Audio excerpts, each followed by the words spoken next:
Well, Yong, as usual, you have good updates. Thank you, but I feel that Buddy's coming here, but we have a problem. The problem is the PDF transcripts don't work very well on smartphones or iPad mini. So we need to go beyond the PDF to help our client attorneys. So today's conference is actually about the two new major products we are announcing. Don't get nervous now. You know, when you hear new products, you go, oh my gosh, those guys are going to charge us more money. No. It's all part of the deal. So rather than living on a desktop world using PDF, we are going beyond that to the web and also the mobile devices so that no matter which environment the attorney is using, the transcripts are portable and follows him. So that's what the term ubiquitous transcripts applies to. Now, what kind of features do we need that are lacking right now in PDF? Well, first of all, I need to be able to read like a Kindle on my iPhones. And have you ever tried to read a PDF on your iPhone? It's impossible to do. And we need the transcript to be able to work on any device, not only online, but offline. When there are no internet connections, attorney should be able to continue on working. He should be able to search, highlight certain section of it, and then make a comment or annotation. He should be able to share those highlights and comments with others, email them, or export out of that bunch of different formats what he needs. And then he should be able to sync between devices. So if I've been working on web and then save my work and then go to my iPhone and then vice versa. I need print options. I need to also be able to package all the related files as a single container, just like an iBinder concept. And then all these features should be very inexpensive, or the free will be better. Okay, I'm going to talk about what's called Transcript Web Viewer. Now, Web Viewer relates to RB8 Web subscription, and the feature I'm about to show you is all built into RB Web 8. There's no extra cost. So one of the questions that we had yesterday was, how much is it? Well, as usual, we're not charging anything extra. It's simply a RB Web 8 update, okay? So this is a built-in feature, just like a PDF is built into RB8. Let me show you what RB Web Transcript Viewer is. So this is your logo, your company logo. You have RB Web 8 running for your clients.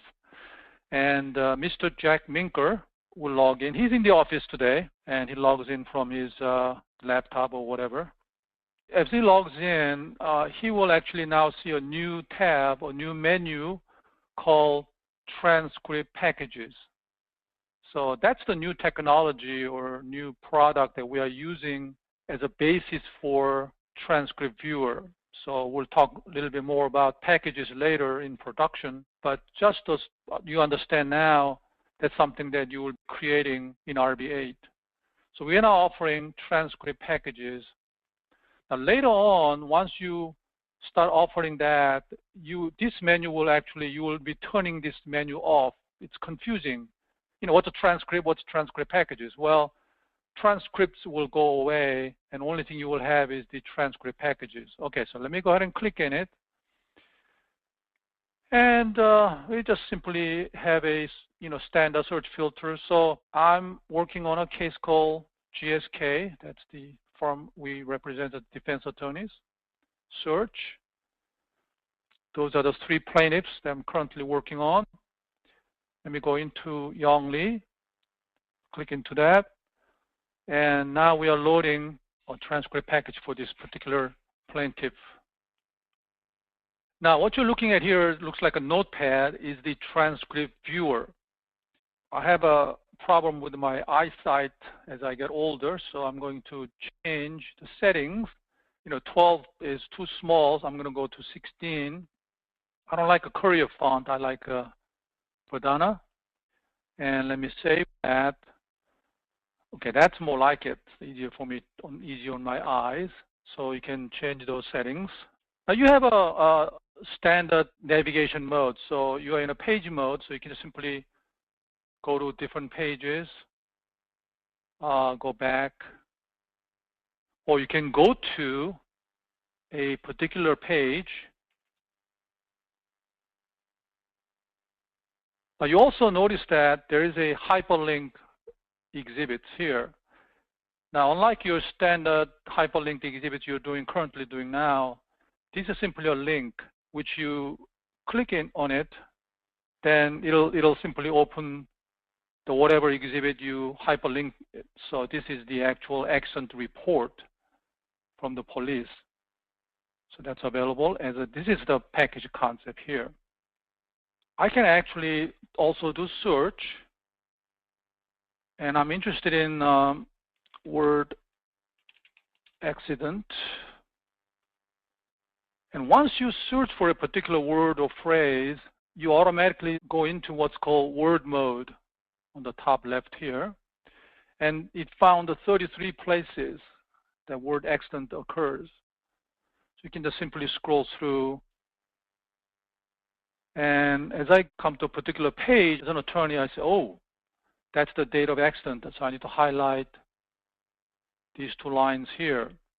And I'm going to make a comment, check local weather report of that particular day. Now, attorney has an option to share this comment with others who have access to this file. The caution here I have for your client is that not only his secretary or co-counsels have access to this file, but it might be possible because you sold a copy to the other side, the other client who happens to be on the other side, plaintiff's attorneys might also have access to this file, and then he'll see the comments that defense attorney made. So you need to be careful when you tell your clients that if the checkbox is blank, that's purely personal comment that Mr. Jack Minker is the only person to be able to look at this comment. The moment he checks this box, not only his own side, but it is possible, which he has no idea, that the other side might be able to see it. So there is a caution there. Okay, so I'm going to save that, keep it as my personal comment. And then the icon changes to view, so anytime you can just go back into view the same comment there and change it. And let me go through. There's an accident report, and I want to highlight a few more lines here. So those are the highlight mode. And then you can actually toggle between page mode, or you can actually go into highlight mode, or highlight. There are 5 highlighted lines, which it'll simply scroll through highlight lines only. So it's easier to see just highlights instead of going through the entire page. So you have 2 different modes there, in addition to the word mode whenever you do a search. Now, look at the right-hand side. There are 3 boxes. The very top, those are the exhibit files you included when you created this package. The middle one is the video files, and the bottom box contains all the other files. It might be PDF condensed, or any other files. Think of this as like a container. Now you're offering your client not only the transcript that can be viewed on web with highlights and searches, now you are also offering them all the other files that go along with this particular transcript as like a container or package. What does the sync button do? This button here, it's like a syncing between devices, or you can think of this as saving the data you just created, namely highlights and comments. Because if I don't save it, then later on, if I bring up the same transcript on my iPhones, I might not see these highlights and comments, so which I don't want that. So you can always sync, or it's like a save button.